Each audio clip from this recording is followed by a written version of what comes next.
안녕하세요. 공무원으로 일하고 있는 30대 여자입니다. 여러분에게 공평은 어떤 의미인가요? 모든 사람들에게 똑같은 몫을 주는 거?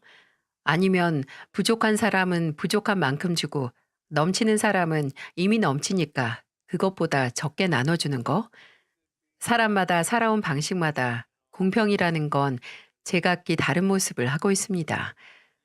하지만 본인 입으로 먼저 공평을 내뱉었으면 어떠한 경우에도 콩도 단말, 팥도 단말로 나눠야 하는 건 변함이 없겠죠. 제 입으로 평등, 공평, 공정을 외친 인간이 지가 내뱉은 말로 낭패를 본 이야기를 지금부터 해드릴까 합니다. 앞서 저는 지금 공무원으로 일하고 있다고 했지만 사실 대학교 때부터 늘 하고 싶었던 일이 있었어요. 그래픽 디자인 학과를 나와서 웹 디자이너로 꼭 들어가고 싶었던 회사가 있었죠. 3학년 때부터 계속 그 회사를 목표로 취업 준비를 했었는데 인턴도 그쪽으로 나갔는데 회사 분위기도 사람들도 모두 계속해서 그 회사를 희망하게 만들었죠. 그 회사 디자이너는 모두 계약직이라는 게 마음에 걸렸지만 정말 상관없을 만큼 꼭 들어가고 싶었네요. 하지만 그런 절실한 마음을 아쉽게 접을 수밖에 없었어요. 바로 제가 저희 집안을 책임져야 할 때가 준비도 하지 않은 상황에서 찾아왔기 때문이었죠. 저희 아버지께서는 오랫동안 용달 이삿짐 센터를 운영하셨는데 수입이 여유롭진 않았어도 저희 집 식구들이 먹고 살 만큼은 됐습니다. 또 저보다 5살 많은 오빠가 시작한 사업에 물질적인 지원도 해주셨으니 나쁘지 않았죠. 그런데 예상치 못한 불행은 한순간이더라고요. 아버지께서 용달 운전하다가 크게 사고가 나신 거죠. 용달 트럭이 쓰러질 정도로 큰 사고였는데 아버지께서는 정말 기적적으로 목숨은 건지셨어요. 하지만 다리는 온전하지 못했어요. 몇 번의 수술 끝에도 다친 신경은 다시 살릴 수 없었고 아버지께서는 60대의 하반신 마비 판정을 받고 마셨습니다. 집안의 가장이었던 아버지께서는 한순간에 하던 일을 접으셨고 어머니께서는 여기저기 뭐든 할 수 있는 일을 다 찾고 다니셨어요. 동네 아주머니들이나 친한 동창들에게 부탁해서 식당 일이거나 건물 청소, 학원 버스 운전까지 하셨죠. 도움을 줬던 만큼 오빠에게 받으면 좋았을 텐데 오빠도 하던 사업이 잘 풀리지 않아 본인 몸 하나 건사하기도 바빴거든요. 그런 집에서 계약직이라는 꿈의 직장은 너무 큰 위험이 부담되었기에 저는 안정적으로 다닐 수 있는 공무원 공부를 시작했어요. 대학 졸업하기 전부터 공부를 시작해서 다행히 뒤숭숭한 집안 분위기를 어떻게든 잊고 집중해서 다행히 졸업하고 1년이 지나기 전에 구급 공무원 시험에 합격을 했습니다. 솔직히 처음 받았던 월급은 제 입에 풀칠하기도 모자랐네요.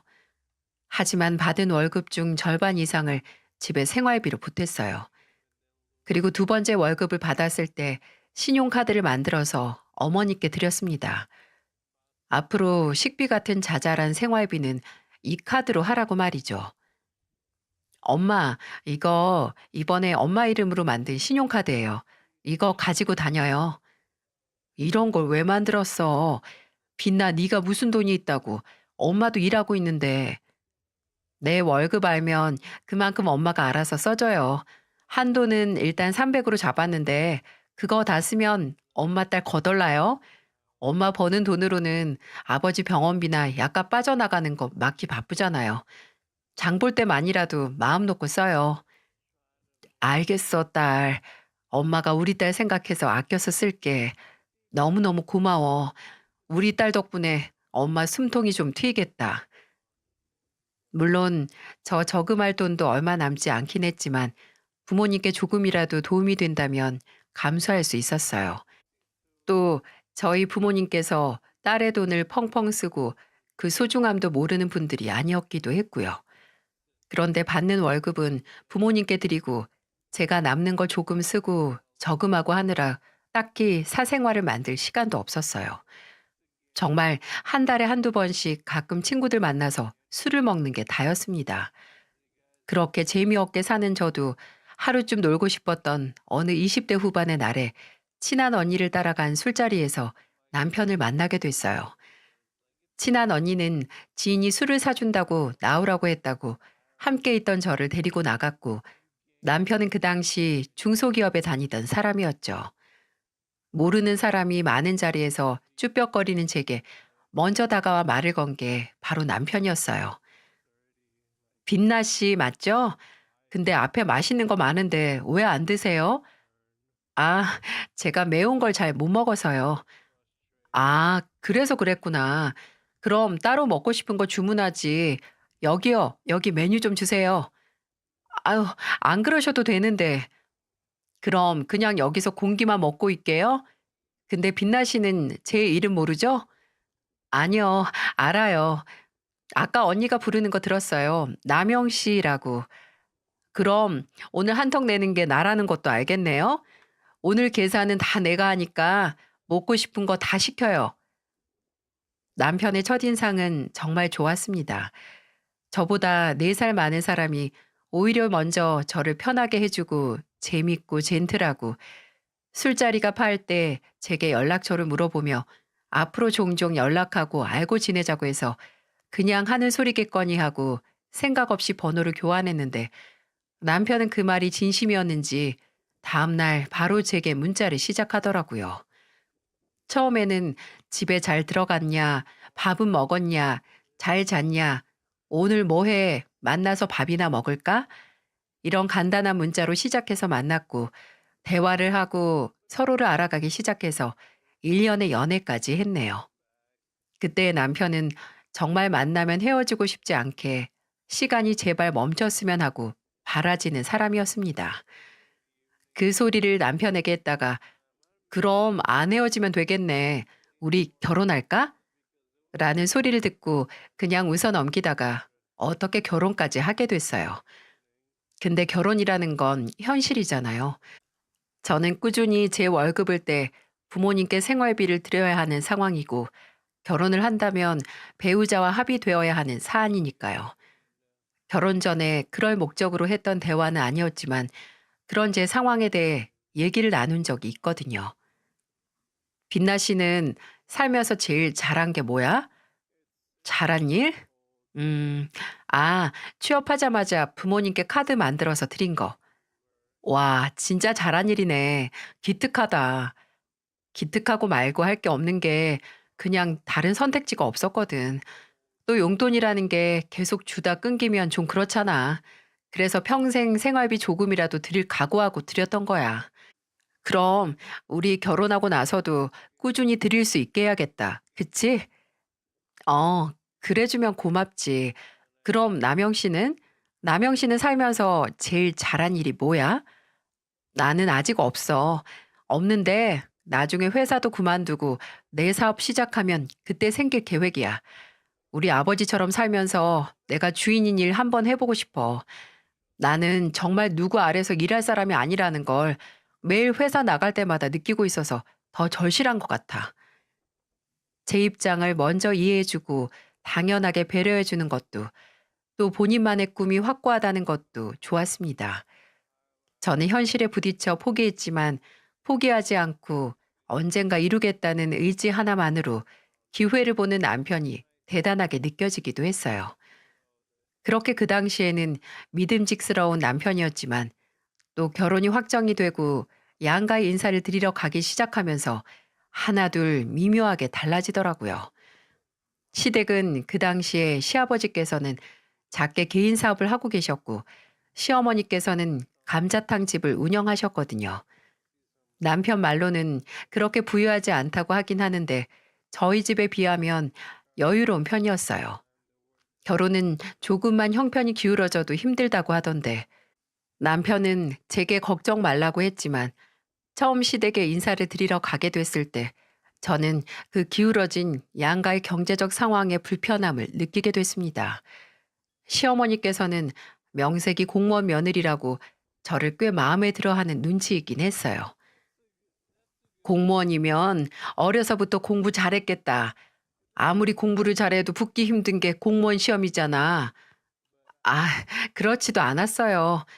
무슨 소리? 애들 공부머리는 엄마 꼭 담는다고 하던데. 우리 손주들은 걱정 없겠네. 그렇게 이런저런 말을 하시다가 공무원이 무엇보다 안정적이어서 좋지 하고 연금 얘기를 꺼내시더니 이내 일 얘기랑 연봉 얘기까지 꺼내셔서 성심성의껏 대답을 해드렸습니다. 그런데 이전에 먼저 저희 집안 사정에 대해 남편에게 들으셨는지 제가 부모님께 보내는 용돈 얘기를 꺼내시더군요. 취업하고 계속 꾸준히 보낸 거면 정말 오래 보냈다. 젊은 나이에 기특하네. 근데 칭찬 들을 만큼 많이 드린 것도 아니라서요. 그래도 그거 다 모으면 그게 얼만데. 그렇게 많이 보냈으니 이제 그만둘 때도 되지 않았니? 네? 아니, 생각해봐라. 듣자 하니 사부인께서는 아직 경제활동 하신다며. 그럼 따로 빛난 네가 결혼한 뒤로 계속 돈을 보낼 정도는 아니지 않니? 아, 나랑 우리 양반도 남영이한테 지금까지 용돈 몇 푼 받은 적 없는데. 엄마, 빛나는 장모님 혼자 일하시는 거잖아요. 그러니까 아직 부모님 중 한 분이라도 일하시면 너희 통장에 계속 구멍까지 뚫려가면서 보내드릴 필요 없다는 소리야. 빛나, 너 말해봐라. 우리 아들이 결혼 초부터 처가에 돈 가져다 바쳐야겠니? 네가 친정에 돈 보내는 대로 고스란히 너희 통장에 구멍 나는 건데 그거 메꾸는 건 또 남영이 돈이 들어갈 거 아니야. 그런 효도 나중에 해도 안 늦어. 너무 서운하게 듣지 마라. 다 너희 미래 생각해서 하는 소리야. 그리고 빛나니가 억울할까 봐 말하는데 우리도 남영이한테 돈 안 받을 거다. 남영이도 우리한테 한 푼 안 줄 거니까 너도 똑같이 공평하게. 어떠니? 솔직히 시댁과 저희 집은 버는 돈이 다른데 똑같이 공평하다는 건 결과적으로 볼 때 조금 모순이 있는 게 아닌가 싶었습니다. 친정은 정말 제가 보내는 돈이 없으면 당장 한 달이 빠듯하다 못해 먼지가 날리는 수준이었으니까요.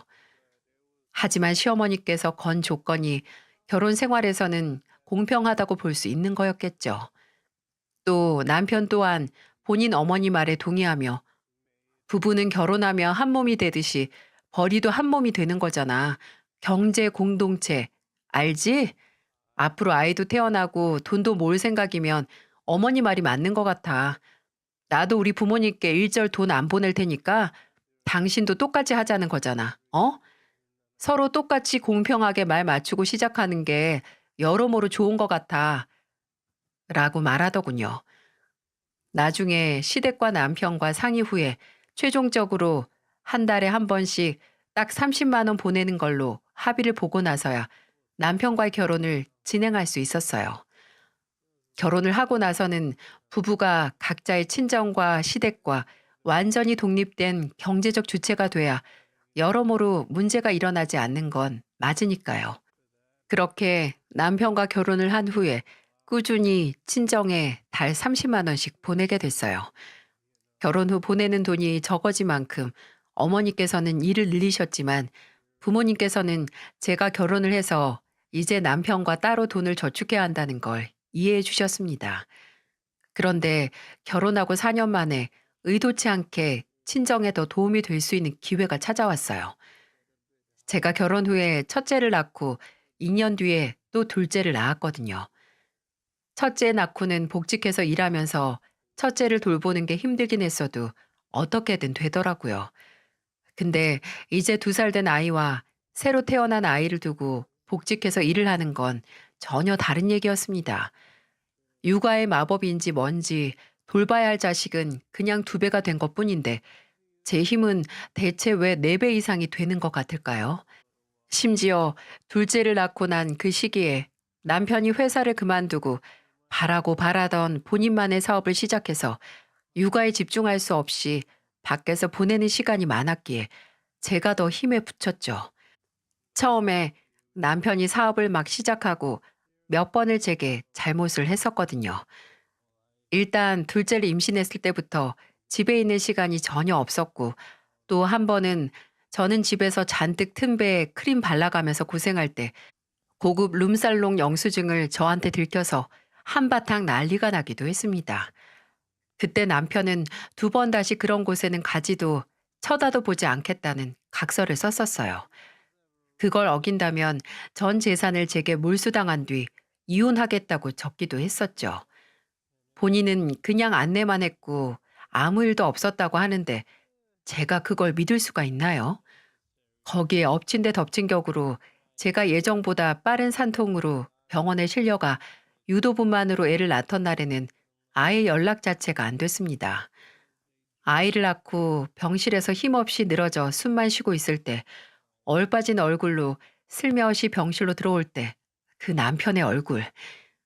저는 정말 숟가락들 힘도 하나 없었는데 그때 무슨 힘이 났는지 서랍장 위에 있던 보온병을 남편 얼굴로 던져버렸어요.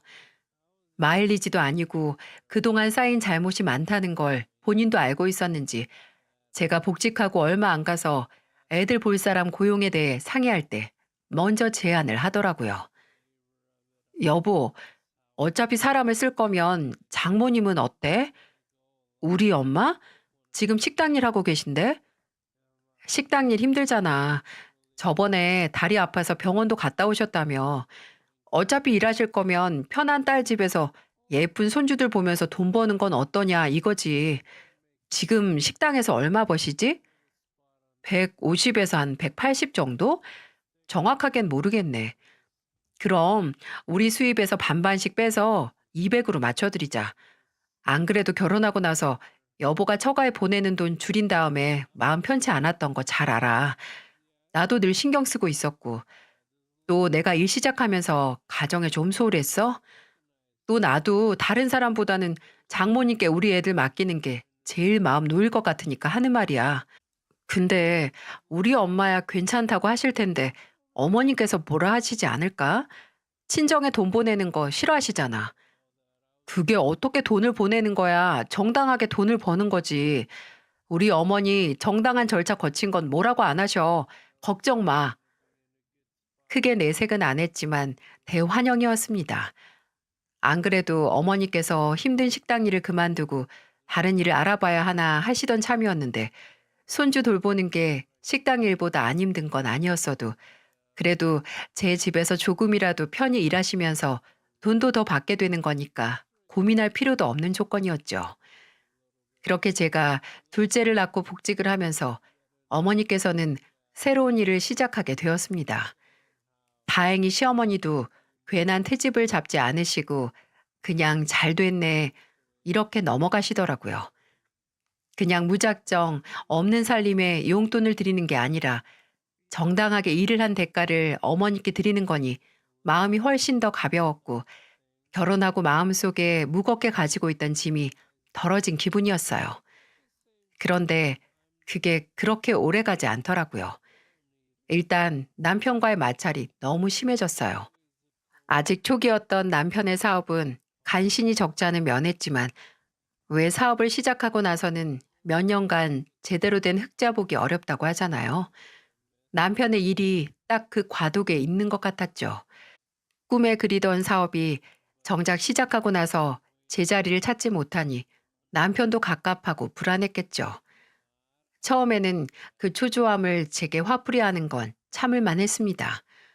부부이고 사랑하는 사람이 상황이 버거워서 감정 조절을 못하는 거라고 생각하니 그냥 그 순간 눈 딱 감고 넘어갈만 했어요. 근데 저희 어머니께 우리 애들에게 그 짓을 똑같이 하는 걸 보고 더 이상은 참지 못하겠더라고요.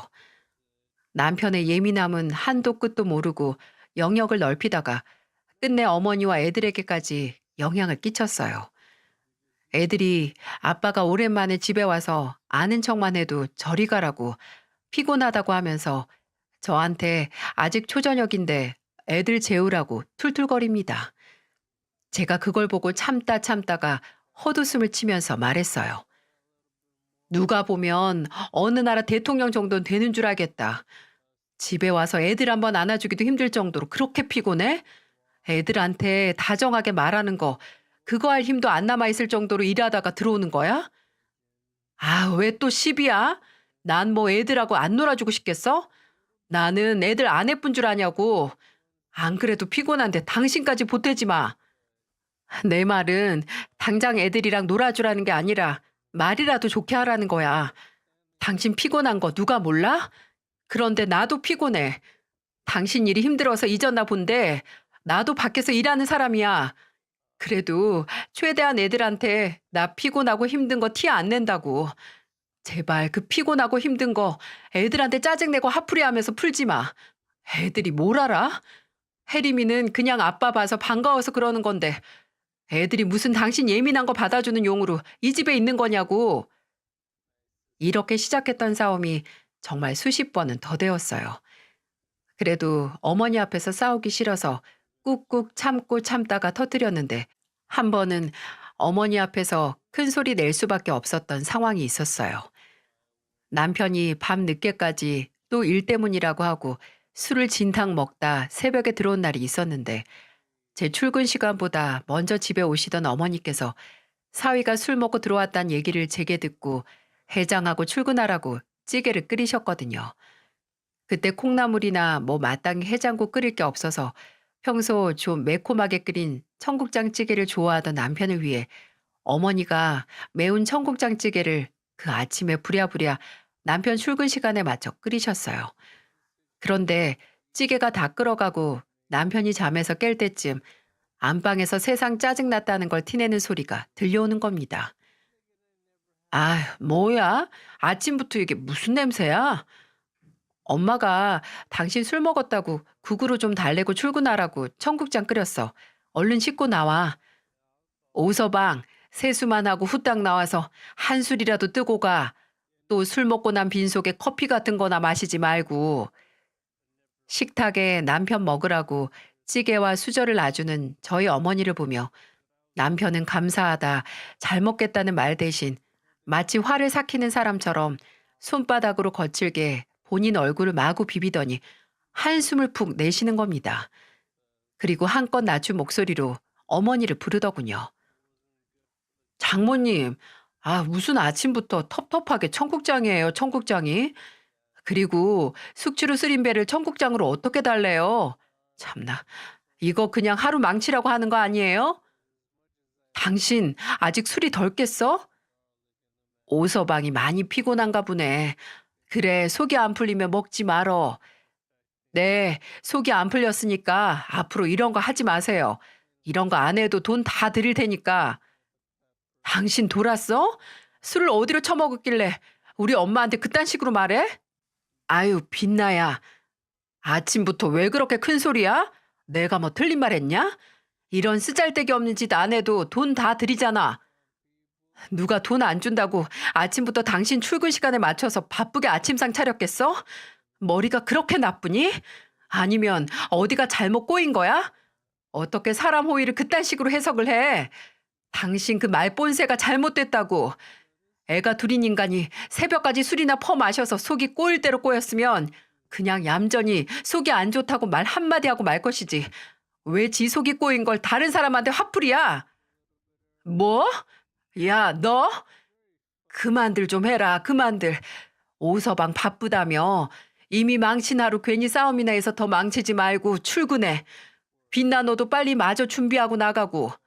내 앞에서 싸우는 게 문제가 아니라 애들이 다 듣고 기억할까봐 겁난다, 겁나.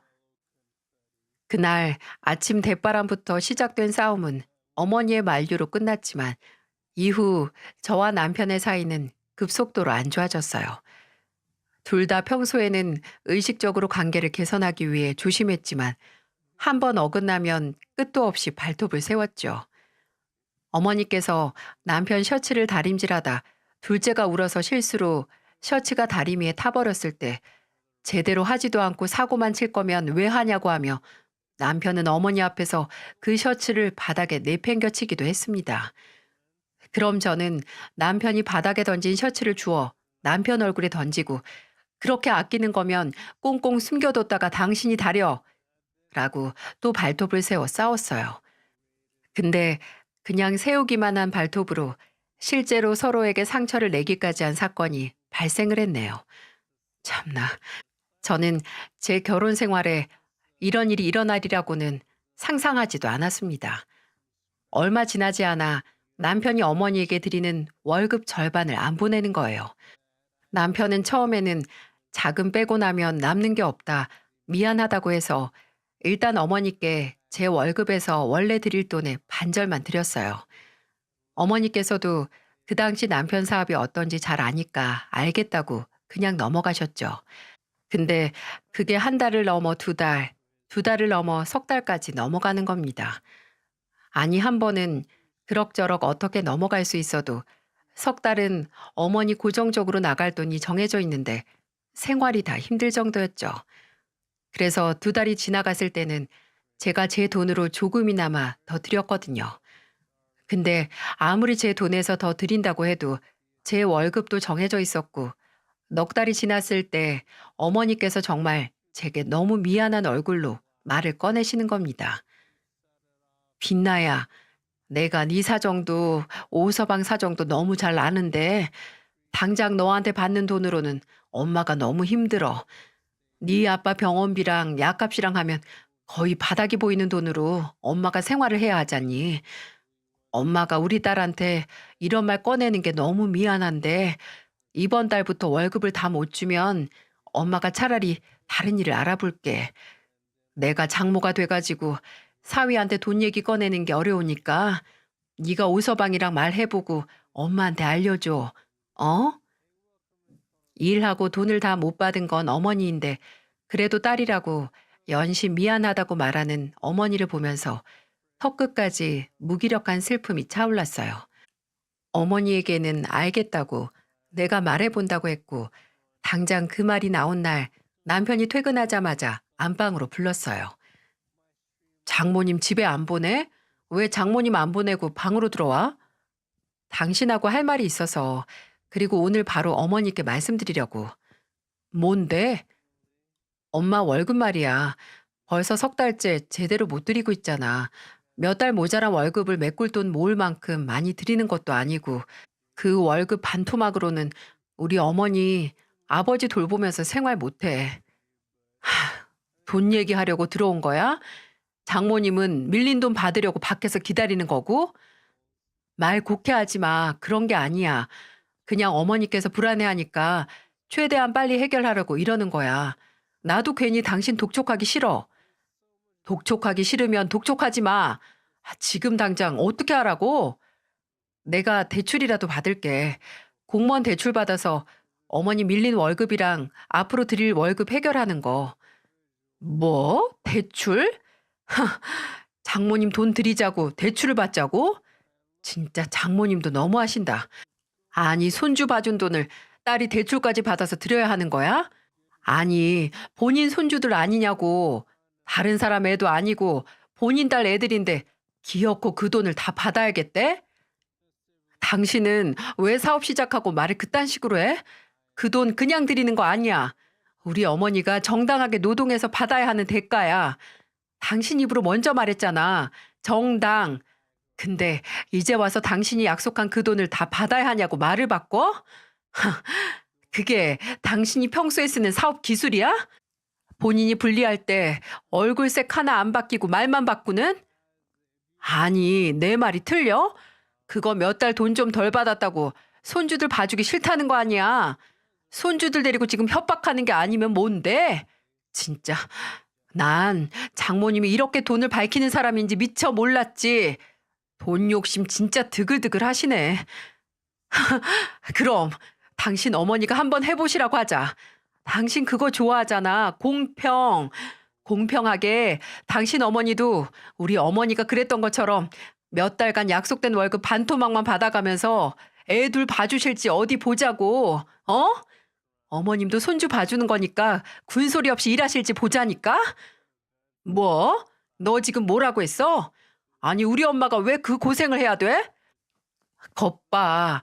당신 매번 반반 공평 얘기만 하지 본인이랑 본인 가족 손해보는 거 절대 허용 안 하는 사람이야. 왜 당신 어머니가 하면 안 되는 고생을 우리 엄마한테는 당연하게 여겨? 당신 어머니가 우리 어머니보다 못한 게 뭔데? 제가 목에 핏대를 세워가면서 소리를 버럭 지르니 눈에 핏발선 남편이 부들부들 떨다 이내 제 뺨을 짝 하고 때렸습니다. 그때는 머리에 피가 몰려서 아픈지도 몰랐어요. 그저 그렇게 공평 좋아하는 사람 뺨을 제 뺨만큼 부어오르게 만들어줘야겠다는 생각뿐이었죠. 저도 지지 않고 바로 남편의 뺨을 내리찍듯이 때렸고 말로만 화살을 쏘던 싸움은 한순간에 말 그대로 개싸움이 되어버렸어요. 큰 소리에 놀란 어머니께서 들어와 말리시기 전까지 거의 서로 멱살까지 잡을 뻔했네요. 어머니는 거의 몸싸움을 하고 있는 저희를 보며 빽 소리를 지르셨죠. 어머니는 남편을 밀치면서 어떻게 내 딸에게 또 네 아내한테 손을 들 수 있냐고 소리를 지르셨고 제게는 부모와 자식 있는 집에서 대체 이게 뭐 하는 짓이냐고 내가 널 이렇게 키웠냐 화를 내셨죠.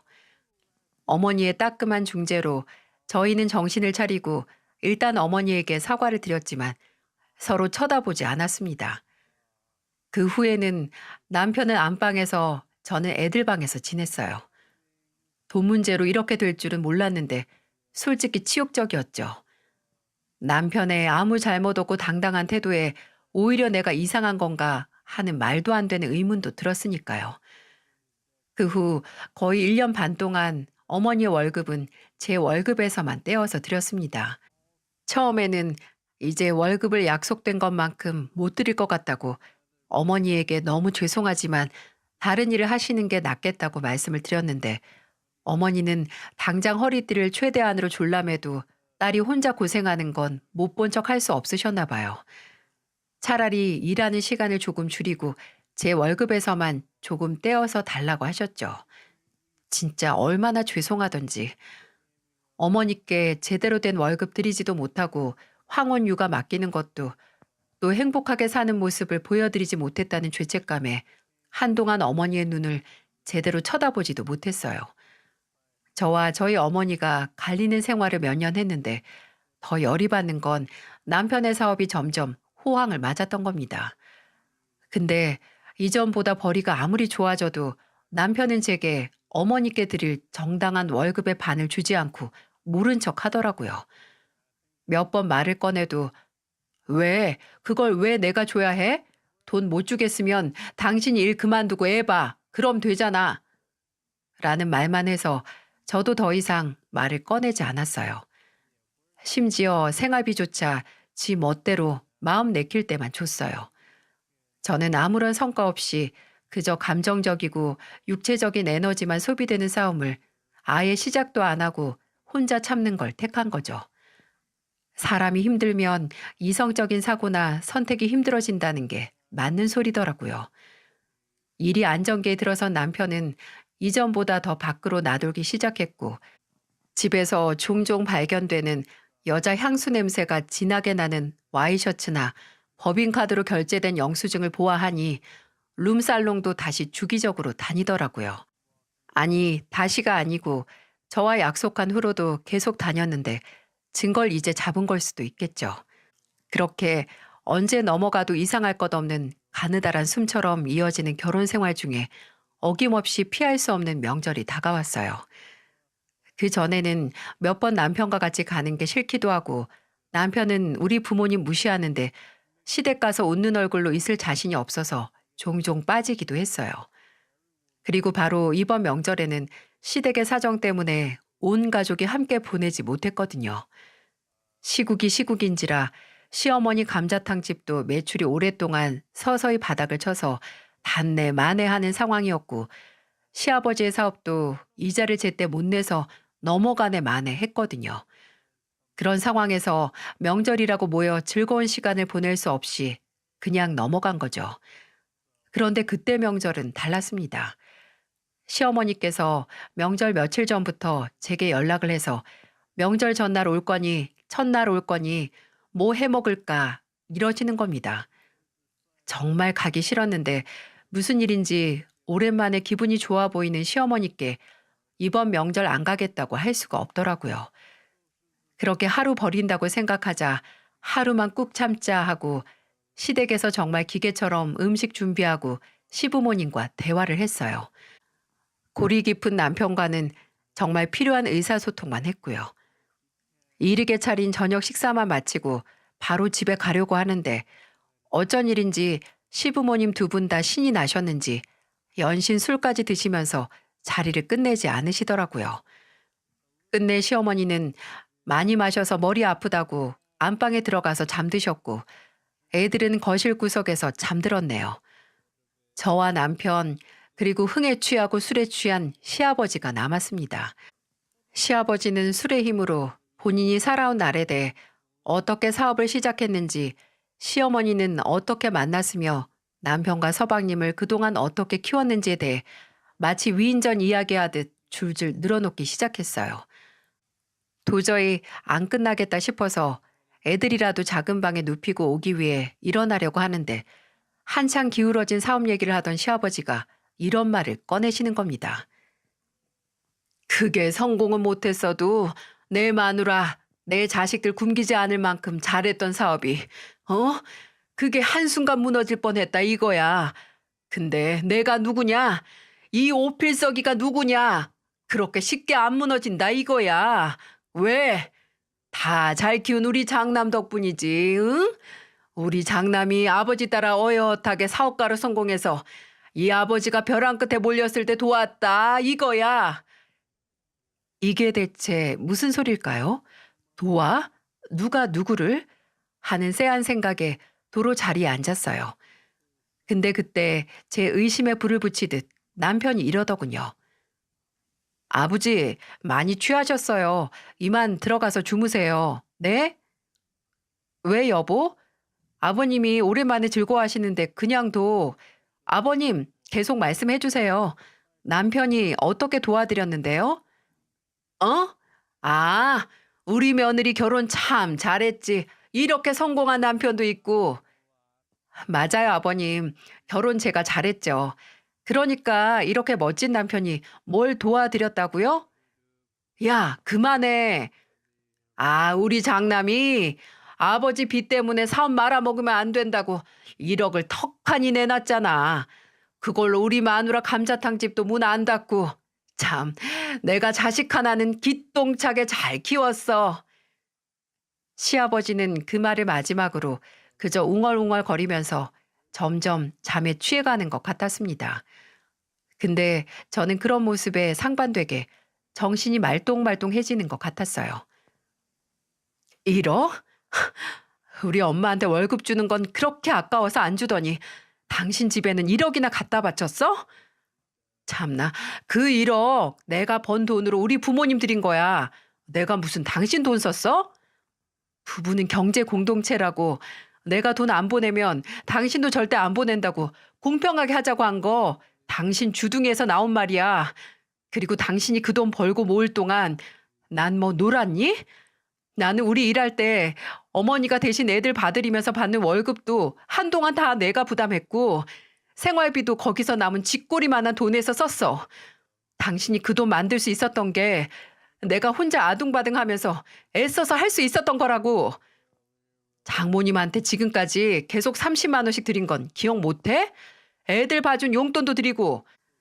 계산기 두들길 거면 제대로 끝까지 두들겨. 지금까지 드렸던 용돈이랑 애들 맡기고 드린 월급 다 합쳐도 1억 근처도 안 가. 그리고 애들 보고 드린 건 용돈이 아니고 받아야 마땅할 돈 드린 거고 그것도 당신이 약속했던 거야. 어쩜 그 입에서 나오는 말 중 제대로 지켜지는 말이 하나도 없을 수가 있어? 우리 부모님이 그렇게 만만하니? 어? 평등하게 공평하게 먼저 말 꺼낸 인간이 지 부모만 부모라고 상의도 없이 그 큰 돈을 보내? 야, 까놓고 말해서 생각을 해봐라. 애초에 공평할 수가 있겠나? 너희 부모님이랑 우리 부모님은 원래 돈으로 쪼들린 적이 없는 분들이야. 근데 너희 부모님은 원래 없는 사람이잖아. 원래 구멍난 가계부에 그 구멍 조금 더 커진다고 뭐 달라지는 거 있어? 개소리 다 했니? 진짜 인성이 썩을 대로 썩어서 악취가 다 날 지경이다. 차라리 결혼 전에 당신 그 치졸하고 추한 속내 드러내지 그랬어. 아예 이 지옥 같은 생활 시작도 안 하게. 아, 그럼 헤어지던가. 나 안 말려. 야, 난 오히려 네가 아직까지 나랑 안 헤어진 것도 신기하다. 그 대접을 받으면서도 계속 붙어 살고 싶냐? 여자는 본인 스스로 본인이 받을 대접을 만드는 거야. 너는 나한테 온갖 치욕을 다 받아도 버텼으니 딱 그 수준의 대접 받아도 되나 보다. 뚜껑이 열린다는 게 이런 건가 봅니다. 부들부들 떨리다 못해 몸이 진공 상태가 된 것처럼 숨이 턱 하고 막혔어요. 저는 짧게 숨을 뱉어낸 다음에 차게 식은 목소리로 말했어요. 그렇게 말해줘서 고맙네. 후회도 미련도 없이 헤어질 수 있겠어. 그래, 끝내자. 나도 말할 때마다 썩은 내가 풀풀 풍기는 인간 쓰레기랑은 도저히 못 살겠으니까. 뭐? 너 진심이야? 그래, 진심이다 이 새끼야. 끝내자고. 저는 그대로 앞에 있던 저녁상을 다 엎었습니다. 남편도 제가 그렇게까지 할지는 생각 못했는지 하면서 뒤로 물러나며 당황을 했고, 잠들었던 시아버지도 일어나 어안이 벙벙한 상태로 바닥에 쏟아진 음식을 바라보고만 있더군요. 너 미쳤냐? 아니 이게 무슨 짓이야? 내가 안 미쳤으면 사람이냐? 너 같은 놈이랑 결혼까지 해서 살았으니 당연히 미쳤겠지. 더 미치는 꼴 보여줘? 나 당신이 그렇게 꿈에 그리다가 겨우 성공한 사업에 대해 내 지분 요구할 거야. 몇 년 동안 나 혼자 살림하고 나 혼자 애 보고 나 혼자 애 봐준 어머니 월급 주고 생활비까지 내가 해결했던 거, 그걸로 재산 분할 신청해서 당신이 그렇게 말하던 정당한 요구에서 내가 받을 수 있고 받아야 하는 거 다 받아낼 거라고. 그래 해라. 안 말려. 다행이네. 그리고 당신 잊고 있었나 본데 룸살롱 갔다가 처음 걸렸을 때 쓴 각서 아직도 나 가지고 있어. 근데 당신 40이 넘었으면서 아직도 다니더라. 그것도 어떻게 해서든 나한테 유리한 대로 쓸 테니까 알고 있으라고. 지금까지 당신이 나한테 그리고 애들하고 우리 부모님한테 했던 업보 이번 기회로 싹 다 돌려줄 테니까.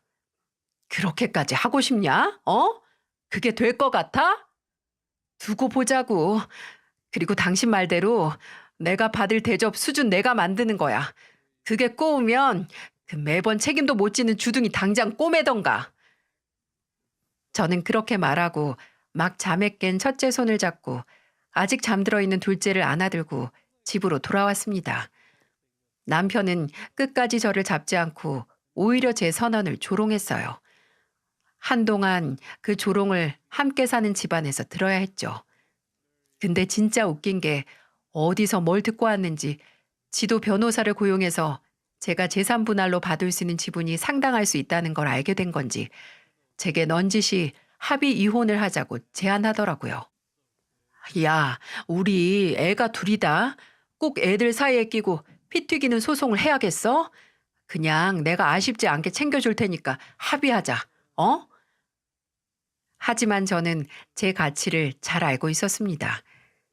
정확히는 제가 지금까지 참고 견뎌온 역사의 가치를 말이죠. 마치 본인이 손해보는 척 제안을 하는 남편 앞에서 네가 그 가벼운 주둥이 실로 꼬매고 오면 생각해볼게. 이렇게 말하고 무시했어요. 본격적으로 변호사를 고용해서 소송을 시작하자마자 집을 나와서 친정으로 갔습니다. 어머니께서도 제가 어떻게 살았는지 직접 눈으로 확인하셨기에 그저 제게 잘 왔다고, 잘 참았다고, 이제 더는 참지 말라고 해주셨네요. 아버지께서도 당장 일어날 수만 있으면 그놈 요절을 내고 싶다고 아쉬워하기도 하셨고요. 정말 사용할 수 있는 카드는 모두 다 사용했습니다. 남편과 나눈 문자 목록도 다 변호사에게 넘겼어요. 제가 남편과 직접 대화하기 싫어서 어머니 월급 문제나 생활비 문제를 문자로 보낸 적이 있었거든요. 그럼 남편은 집에 들어오지도 않고 3일 뒤에 돈 없다라는 대답만 딸랑 보내기도 했던 게 남아 있었어요. 또 남편이 말없이 외박을 해서 어디냐고 안 들어오냐고 문자를 남기면 다음날 아침에 출장이라고 제주도라고 아니면 해외라고 딸랑 보내고 말았던 내용도 있었습니다. 또 지출 내역에 몇 년 동안 꼬박꼬박 아이들 육아 비용으로 어머니에게 보낸 월급이 모두 다 제 월급 통장에서만 들어온 것과 지속적으로 남편이 생활비 통장에 전혀 돈을 넣지 않는 것도 다 확인이 됐죠. 그리고 예전에 썼던 각서, 버리지 않고 가지고 있던 남편이 유흥업소에서 쓴 영수증도 변호사에게 넘겼네요. 제가 지금까지 정말 미련하게 참아오고 살았다는 증거가 수십 가지였습니다. 그동안 쌓일 대로 쌓인 제 고통의 무게를 눈으로 확인하니 허탈했어요. 왜, 뭐하러 이렇게 모일 때까지 참아왔나. 제가 변호사와 상담하면서 한동안 말을 잇지 못하자 담당 변호사가 제게 해준 말이 있었는데요. 지나간 일은 더 이상 후회하지 말라고, 그 후회가 남편이 빛나 씨에게 영향을 미치게 두면 남편이 이기는 거라고 하더군요. 그저 이만큼 모아서 이제 그만큼 보상받을 수 있다는 생각만 하라고. 소송은 험난할 테니 후회하고 슬퍼할 힘을 비축해 두라는 말을 덧붙였죠. 저는 그 말을 듣고 버텼어요. 뒤는 돌아보지 않고 제가 당한 수모를 치아받기 위해 지치지 않았습니다. 그리고 드디어 올해 초에 이혼 소송이 마무리가 됐어요. 저는 제가 마땅히 받아야 할 몫을 전 남편에게서 받아냈습니다. 솔직히 정말 전 재산을 받아도 모자랐지만 전 남편이 재판장에서 받아들이지 못하고 억울에 미칠 만큼의 판결을 받고 몫을 받아냈기에 전 만족할 수 있었죠. 솔직히 전 남편과 보낸 시간과 그만큼 참아온 시간을 다짐한 대로 후회하지 않았다면 거짓말이겠죠.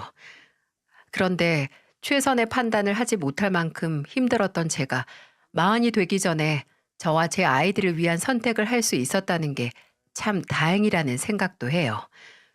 근데 왜 먼저 문제를 일으킨 사람은 초반에는 떵떵거리고 아쉬울 것 없이 굴다가 이미 모든 게 끝난 후에 질척거리는 걸까요?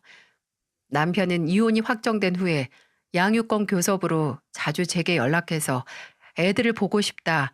이번에는 당신도 만나서 대화하고 싶다는 얘기를 부끄러움도 모르고 꺼내더군요. 제게 정말 이대로 끝내고 평생 안 볼 거냐?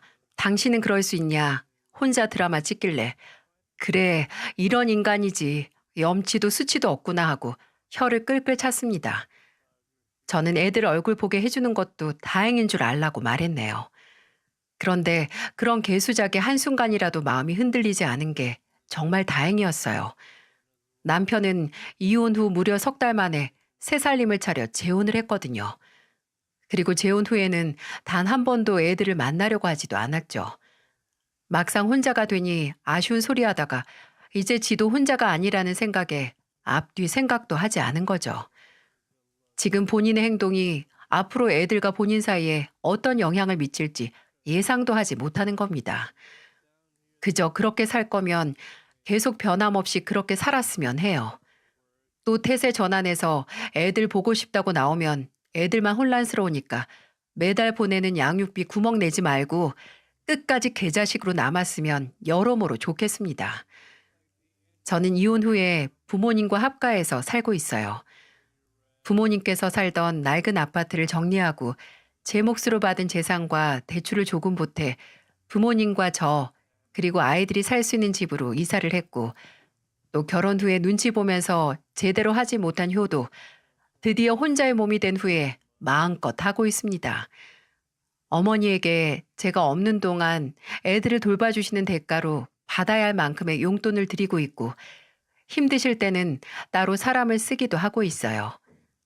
제가 지금까지 받은 고통을 이혼으로 치아받은 것처럼 부모님도 제가 결혼하고 나서 힘드셨던 거 조금이라도 딸로서 보상하고 싶네요.